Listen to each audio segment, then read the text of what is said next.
मान्यवर विधायक श्री सनातन बिजुली।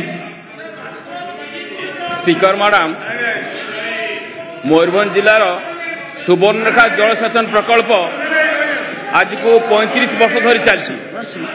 मयूरभंज जिलार सुवर्णरेखा जलसेचन प्रकल्प 35 वर्ष धरी चलती। सरिवार नाम धरुना पाखापाखि 1000 कोटी टका इन्वेस्ट हो सारा एवं पूर्वतन मुख्यमंत्री 2 थर भी उद्घाटन कर सारी। पंचायत निर्वाचन पूर्व थे, ये साधारण निर्वाचन पूर्व थे, किंतु एपर्यंत ना काम आगौची ना जो माने जमी हरैछंती बा जमी बिक्री करछंती से पैसा ठीक भाव पाउछंती। जेतकी काम प्रथमे आरंभ होइतिला एबे पुणी से रिपेयरिंग मागलानी। एबे चाषी माने पानी पाउना, चाष काम करि पाउनांती।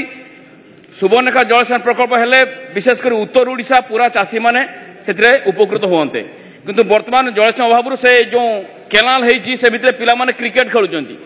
तेणु मोर आपण जरिया मुझे जानापी चाहूँगी सुवर्णरेखा जलसेचन प्रकल्प केबे सुधा संपूर्ण हम एवं मयूरभंज जिला बालेश्वर जिला केबे चाषी माने उपकृत हे पानी पाइबे। माननीय मंत्री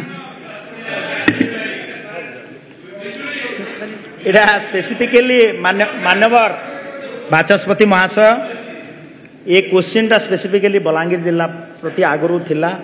एबे माननीय मोर बंधु विधायक सनातन बिजुली जो आवेग प्रकाश कर गृह आमे ताकू निश्चित भाव